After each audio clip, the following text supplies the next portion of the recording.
Hey there, cats and kitties. I am the Blues Man, Johnny Blues, and with this video, I'll be discussing my thoughts on Episode 9 of the anime series Shingeki no Bahamut Genesis. And I have to say, wow, what an episode. Seriously, this series rocks my world with every step forward at every twist and turn. It's just incredible. Herein, we're picking up very much where we left off previously, Amirda and Favreau having spirited away from the so-called Holy Kingdom in search of her mother, the angelic Nicole, with a little undead help from Rita herself.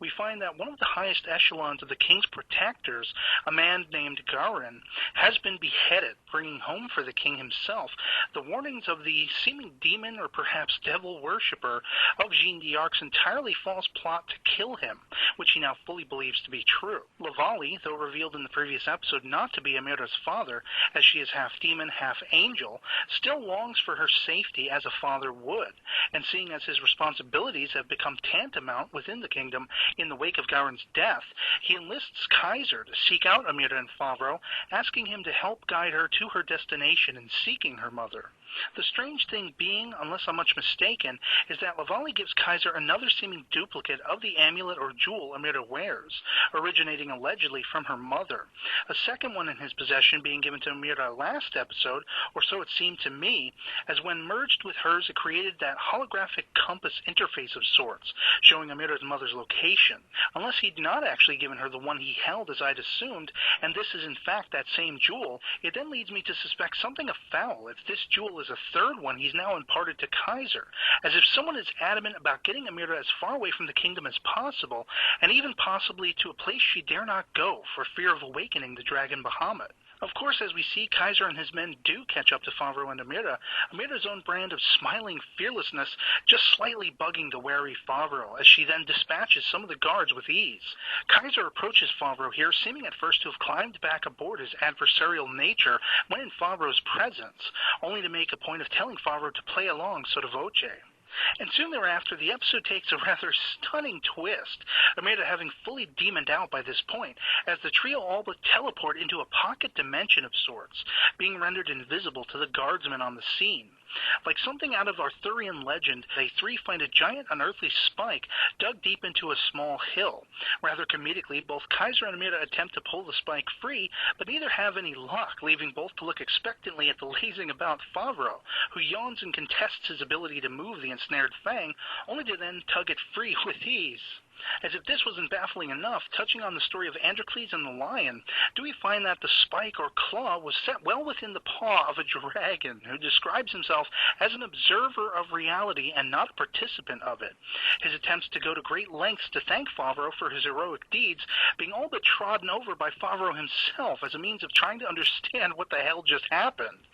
We learn that this dragon was impaled in the aftermath of the previous generation's attempt at sealing off the dragon Bahamut in order to protect the world, where all of the Matrix, it is essentially given as a perpetual cycle. Bahamut freed, Bahamut reaps, Bahamut enchained once again. We're given more clarity and confirmation that both Zeus and Satan joined together as both the keys of the gods and the demons to seal off Bahamut on this last occasion, and that the only hope, as offered by our nameless observer dragon, would be for Amirda to live out the rest of her days within this bubble dimension realm, leading her to bawl her ever-loving eyes out.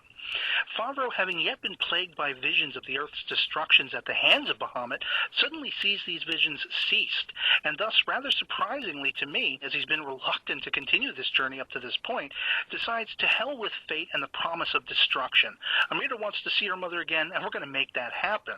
His challenge to fate itself being answered by a portal leading out from the bubble dimension opening, though he does not depart shortly after a grateful Amirda and awed Kaiser without first being given a warning that in order to dash fate as a half-angel, half-demon girl possesses not the human element which is a factor in keeping Bahamut sealed, would be for his killing Amirda and being done with it. Though I suspect the aforementioned human element, or blood to be more precise, might just imply the possibility that a Favreau or perhaps Jeanne d'Arc could tentatively merge with the key or keys to once again strengthen the seal containing Bahamut, but I guess we'll see. We leave off with this to ponder as also we see that the king has ordered Jeanne d'Arc to be burned at the stake, touching a bit on history there, whilst Jeanne herself is being taunted by the same cloaked malcontent that led the king's mind astray, that her angelic guides would no longer be there for her in this new play, trying to goad her into drinking some noxious concoction, as well as zombie doll Rita's stumbling onto the dungeon witch's brewery where this malcontent keeps his noxious potions and mind-bending magics, all of which leading me to the edge of my seat once again with utmost excitement and highest anticipation for the oncoming episode. And so that'll be pretty much it for me on this. I'd love to hear from you guys in the comments below what you thought of episode 9 of Shingeki no Bahamut Genesis. If you've seen it, thanks very much for watching, and I'll catch you all later.